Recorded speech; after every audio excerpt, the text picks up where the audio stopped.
Good evening, everyone. Myself CM Abhishek Jain. Welcome to the Jain Institute of Commerce. और कल से जैसे आपकी बोर्ड एग्जाम स्टार्ट होने वाली है और आपकी फर्स्ट एग्जाम है इकोनॉमिक्स की, तो उसके रिलेटेड जो मोस्ट आईएमपी क्वेश्चन है सेक्शन ए से लेके सेक्शन ई तक, वो सारे मोस्ट आईएमपी क्वेश्चन आज मैं आपको देने वाला हूँ. बट मेरा पर्सनली ये मानना है और मैं आप सब लोगों को भी यही सजेस्ट करता हूँ कि आप थरली अपनी प्रिपरेशन करके जाइए. ओके. आईएमपी वाले क्वेश्चंस कवर जरूर कीजिए. इसका मतलब ये नहीं है कि आप उसके ऊपर 100% रिलाई कीजिए. ये मोस्ट टाइम पे क्वेश्चन है एज पर माय ऑब्जर्वेशन और जो मेरा एनालिसिस है उसके हिसाब से. आपको ये सारे क्वेश्चन मैंडेटरी कवर करने हैं. अपार्ट फ्रॉम दैट आपको दूसरे भी क्वेश्चंस जो है ब्लूप्रिंट वाइज वगैरह वो आपको कवर करने चाहिए. ब्लूप्रिंट में भी कई बार क्या होता है ना कि 10% का वेरिएशन रहता है कि कई बार कोई और चैप्टर में से सेक्शन ई का क्वेश्चन या सेक्शन डी का क्वेश्चन आ जाता है जो ब्लूप्रिंट में मोस्ट प्रोबेबली नहीं होता है. ओके. सो आपको मैं दो तीन तरीके के एग्जांपल्स दूंगा, दो तीन तरीके के आईएमपीस वगैरह प्रोवाइड करूंगा. आप उसको एक बार अच्छे से गो थ्रू कर दीजिए. एक तो मैं आपको देने वाला हूँ मोस्ट आईएमपी क्वेश्चंस, वो तो आपको करने ही है. अपार्ट फ्रॉम दैट जेआईसी के जो तीन प्री बोर्ड के पेपर है वो तीनों पेपर मैं आज आपके साथ शेयर करूंगा. वो तीनों पेपर आप करके जाइए. आराम से आप 90-95 प्लस स्कोर कर सकते हैं. If your hand writing and presentation is good, easily you can score more than 90 marks in the board examination. और जो एक्स्ट्रा ऑर्डिनरी स्टूडेंट्स है वो तो मोस्ट प्रोबेबली 95 प्लस जा सकते हैं. एंड 100 आउट ऑफ 100 भी पॉसिबल होता है कई बार थ्योरेटिकल एग्जाम के अंदर.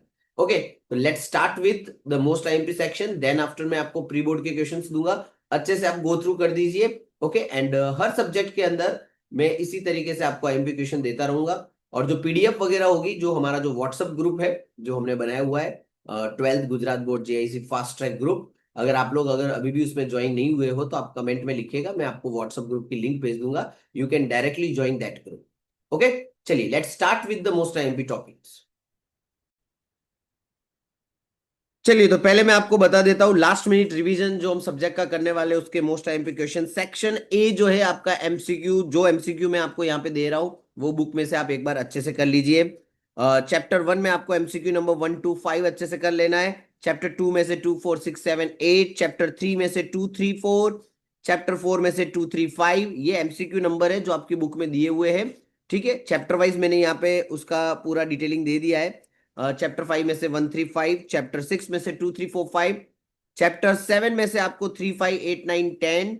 देन चैप्टर 8 में से 3, 4, 7. देन 2, 4, 5, 6. चैप्टर 9. चैप्टर 10 में से 2, 3, 5.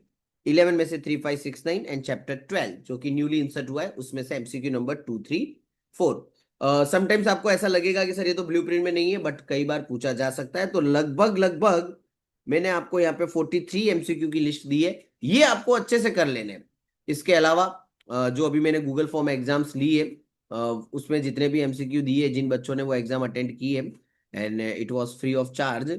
अगर आप व्हाट्सएप ग्रुप के मेंबर्स वगैरह हो जेआईसी के, तो उसमें आपको ये सारी चीजें अपडेट होती रहती है. सारे एमसीक्यू आप थरली कर लो, बट ये 43 एमसीक्यू आपको खास कर देने हैं. Moving to the section B जो आपका होने वाला है 1 मार्कर क्वेश्चन. इसमें कई बार बच्चों को ज्यादा कंफ्यूजन होती है क्योंकि इसमें मार्क्स सबसे ज्यादा कटते हैं. ठीक है. तो यहाँ पे मैंने चैप्टर वाइज सारे क्वेश्चंस की लिस्ट दे दी है कि भाई डायग्राम क्या होता है, ग्राफ क्या होता है, पाई डायग्राम क्या होता है. आपको बेसिकली लेंथ क्या रखनी है सेक्शन बी में, it is depend on the question कि आपको क्वेश्चन क्या पूछा है. कई बार अगर आपको कोई कैरेक्टरिस्टिक्स पूछ ली है सेक्शन बी के अंदर तो आपको कैरेक्टरिस्टिक्स वहां पे लिखनी पड़ेगी, स्टेट करनी पड़ेगी. बट मोस्टली ऐसे सवाल नहीं पूछे जाते सेक्शन बी में.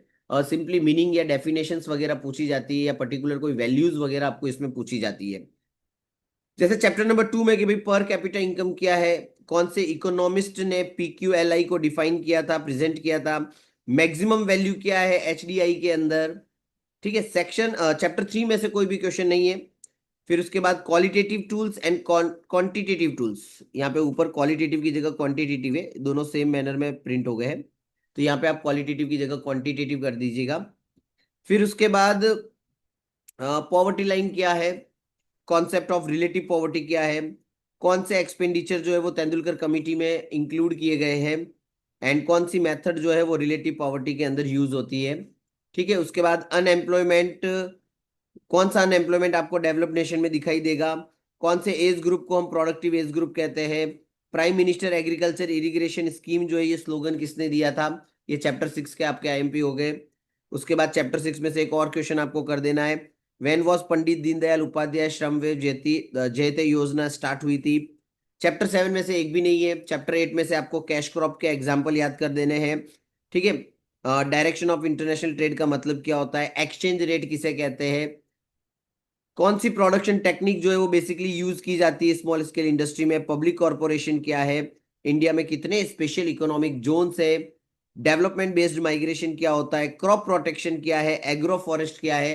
इतने आपको क्वेश्चन कर देने हैं आपके chapter number sorry section B में से, ठीक है। सो टोटल 12 चैप्टर में से मैंने सारे क्वेश्चंस आपको दे दी, ये प्रायोरिटी पे करने हैं, बट एज आई सेड आपको अपनी तैयारी अप टू मार्क रखनी है, सब कुछ आपको करके जाना चाहिए। तो टोटल 10 क्वेश्चन आपको सेक्शन बी में अटेंड करने हैं, मैंने आपको 24 क्वेश्चंस की लिस्ट दी है, ठीक है, ये आप अच्छे से कर लीजिएगा। चलिए फिर मूव करते हैं सेक्शन सी में। सेक्शन सी में आपको कोई भी 12 क्वेश्चन करने होंगे आउट ऑफ 16, और मैं लगभग लगभग आपको यहाँ पे 16 के सामने 32 क्वेश्चन दे रहा हूँ खाली, वो आप प्रायोरिटी पे कर दीजिएगा, ठीक है। अब यहाँ पे देख सकते हो चैप्टर वाइज मैंने सारे के सारे सेक्शन सी के क्वेश्चंस जो है आईएमपी क्वेश्चंस वो सारे मैंने यहाँ पे लिख दिए हैं। सो आप इजीली एक बार गो थ्रू कर देना, इसके अंदर सारे क्वेश्चन आप एक बार अच्छे से देख के कंप्लीट कर देना, ओके। जो जो चैप्टर में अगर किसी चैप्टर में से सेक्शन सी का क्वेश्चन नहीं है तो वहां पे मैंने लिख ही दिया होगा कि no question from this section. Section D में आपको 7 क्वेश्चन करने होते हैं आउट ऑफ 10, और आउट ऑफ 10 में से 7 करने हैं, तो मैं आपको इसमें दे देता हूं टोटल 18 क्वेश्चन आपको दे रहा हूं, उसमें से 10 आपके एग्जाम में होने के चांसेस है, ये मेरा एनालिसिस कहता है, ठीक है। अभी तक जो पास्ट पेपर पूछे गए उसको ध्यान में रखते हुए कोई भी 7 आपको इसमें से करने रहेंगे, आप इजीली देख सकते हो। दूसरा दिक्कत क्या होता है ना कि सेक्शन डी जो है वो थोड़ा सा कॉम्प्लिकेटेड होता है, कि सेक्शन डी जो है ना वो हाईली टाइम कंज्यूमिंग है। थोड़ी देर बाद में आपको बताऊंगा कि आपको कौन से सेक्शंस पहले करने चाहिए और किस तरीके से आपको ऑप्ट करना है और कैसे आपको अपना टाइम मैनेजमेंट करना है, ओके। चलिए नाउ मूव करते हैं सेक्शन ई के अंदर। सेक्शन ई के अंदर आपको तकरीबन तकरीबन पूछे जाएंगे 7 क्वेश्चन, उसमें से आपको कितने करने रहते हैं, 5 क्वेश्चन करने रहते हैं। मैं आपको टोटल आईएमपी क्वेश्चन दे रहा हूं इसके अंदर से 12 क्वेश्चन, जिसके अंदर एक क्वेश्चन तो कंफर्म है आपका ग्राफ का होता ही है, उसके अलावा भी मैं दूसरे क्वेश्चन आपको इसमें मैंने दे दिए हैं चैप्टर वाइज, चैप्टर 2 5 6 7 8 9 और 11 के सेक्शन ई के क्वेश्चन मैंने यहाँ पे मेंशन कर दिए हैं, ठीक है। इतने क्वेश्चंस आप कर लीजिए, और उसके अलावा जो बच्चों ने प्री बोर्ड्स दी है यहाँ पे वो एक्सक्लूसिवली तीनों प्री बोर्ड के पेपर कर लीजिएगा, मैं भी आपको पेपर भी बता देता हूँ, और उसके बाद में अपने चर्चा करेंगे कि किस तरीके से आपको सेक्शंस मैनेज करने हैं। तो आपको स्टार्ट करना है हमेशा सेक्शन ए के साथ, ठीक है। सेक्शन ए जो है वो आपका एमसीक्यू का है, उसको आप अच्छे से अटेंड कर लीजिए। Then move with section B, वो आपका वन लाइनर है, ठीक है, वो आपको अच्छे से अटेंड कर देना है। और सेक्शन सी जो आपका नॉर्मल क्वेश्चन रहते हैं, शॉर्ट क्वेश्चंस रहते हैं वो। अब क्यों मैं आपको सेक्शन एबीसी पहले करने को बोल रहा हूं, क्योंकि सेक्शन एबीसी में आप थोड़ा टाइम लेके उसको अच्छे से प्रेजेंट करके करना, क्योंकि इनिशियल लेवल पे जब आपका पेपर चेक किया जाता है तब आपके सेक्शन एबीसी का परफॉर्मेंस एंड प्रेजेंटेशन अच्छा है, कंटेंट बढ़िया है, तो सेक्शन डी एंड ई में उसका आपको बेनिफिट मिलता है। देन आफ्टर मेरा ये मानना है कि आपको सेक्शन डी ही लेना चाहिए, बट डी जो है वो टाइम कंज्यूमिंग है, और सेक्शन ई उसके बाद आता है जो क्वाइट लेंथी होता है। डी इसलिए आपको पहला करना चाहिए कि अगर इन केस आपके पास टाइम कम पड़ता है तो सेक्शन ई में अगर आप सिर्फ पॉइंट भी लिख के आते हो तो आप गिन के चलो कि 2.5 से 3 मार्क आप स्कोर कर सकते हो सिर्फ हेड पॉइंट लिखने के। लेकिन सेक्शन डी कैसा होता है, it looks like section E, वो ई के जैसा ही दिखता है, उसके अंदर कई बार कैरेक्टरिस्टिक्स एक्सप्लेन करने को बोल दिया जाता है, एडवांटेजेस बोल दिए जाते हैं।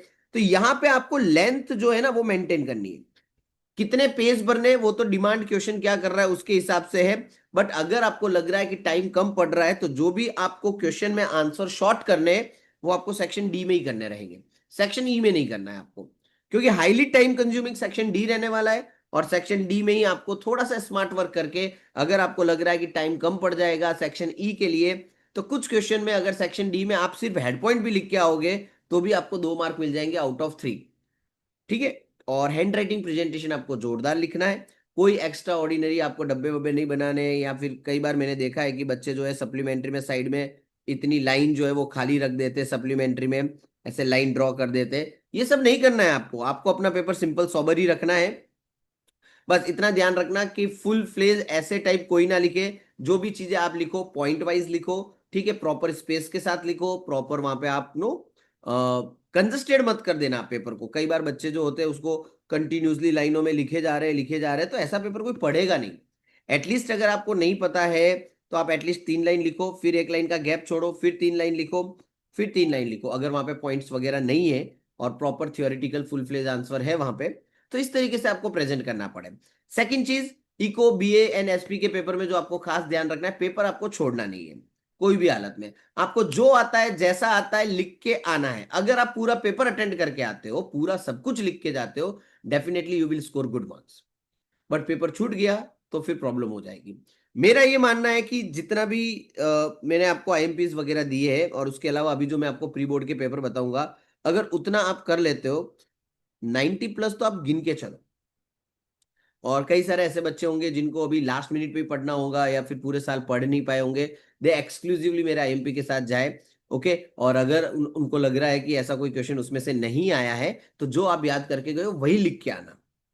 कारण, क्योंकि आपने देखो पूरे साल तो कुछ पढ़ा नहीं है और आपको इतना ज्यादा क्लिक होगा नहीं, आपने एक लिमिटेड स्टडी मटेरियल के साथ अपने दिमाग में फिट करके जा रहे हो, तो फिर आपको उसी को ऑप्टिमम यूटिलाइज करना है।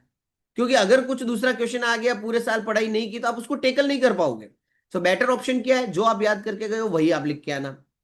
सो इससे प्रोबेबिलिटी बढ़ जाएगी, आप अच्छा स्कोर कर पाओगे। ठीक है, 90+ तो नहीं जा पाओगे, लास्ट मिनट पढ़ रहे हो, तो आप आराम से 50-60 मार्क्स तो कोई भी बच्चा स्कोर कर सकता है। ठीक है, आपके लिए जैकपॉट रहता है आपके एमसीक्यू, क्योंकि इसके अंदर आपके 20 मार्क होते हैं, ये आपके कवर हो जाने चाहिए। और पेपर बेसिकली बोर्ड के बहुत ईजी आते हैं, सो इतना आपको टेंशन लेने की भी जरूरत नहीं है। बस जो मैं बोल रहा हूँ, जैसा मैं बोल रहा हूँ वैसा आप करते रहिए। होप सो आपकी सबकी एग्जाम्स अच्छी जाएगी, और 12th की एग्जाम्स खत्म होने के बाद अपने जरूर सीएमए कोर्स के लिए मिलेंगे। ओके, चलिए अब मैं आपको प्री बोर्ड के पेपर बता देता हूँ। ये प्री बोर्ड 1 का पेपर है जैन इंस्टीट्यूट का। ठीक है, इसमें जितने भी क्वेश्चंस दिए हुए हैं सेक्शन बी सी डी में, ये आप अच्छे से कर लीजिएगा। और अगर आपके पास इसके आंसर्स नहीं है या इतना टाइम नहीं है, तो व्हाट्सएप ग्रुप जो जेआईसी का है उस पर आप मुझे पर्सनल मैसेज कीजिए, या फिर ऑफिस में मैनेजर के नंबर पे आप डायरेक्टली मैसेज कर दीजिए, आपको इसके आंसर्स भी दे दिए जाएंगे। फिर ये प्री बोर्ड 2 का पेपर है जेआईसी का, इसको आप अच्छे से कर लीजिए। ठीक है, ये सारे क्वेश्चंस आप कवर कर लीजिए। और उसके बाद प्री बोर्ड 3 का जो पेपर है अपने जैन इंस्टीट्यूट का, जिसके अंदर बेसिकली मैंने ऑप्शंस नहीं दिए थे बच्चों को, सारे ऑप्शंस मैंने निकाल दिए थे। कटो कट क्वेश्चन रखा था कि जैसे कि भाई आपको 12 अटेंड करने, तो मैंने 12 ही दिए, 16 क्वेश्चन सेक्शन सी में नहीं दिए मैंने।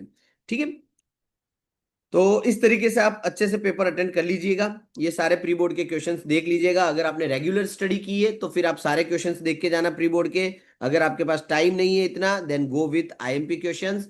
और जिन लोगों ने सब कुछ किया है उनके लिए खास एडवाइस कि ये आईएमपी क्वेश्चंस को जरूर कवर कीजिएगा। सब कुछ करके जाइएगा बट इसको इग्नोर मत कीजिएगा, ये क्वेश्चंस भी आप करके जाइएगा। ओके, चलिए, ऑल द बेस्ट आपके एग्जाम के लिए। आई होप सो आप सब लोगों की एग्जाम अच्छी जाएगी। Okay, see you soon. कल मैं कई सारे स्कूल के सेंटर्स पे आऊंगा आपको मिलने के लिए। ओके, चलिए, बाय बाय, थैंक यू।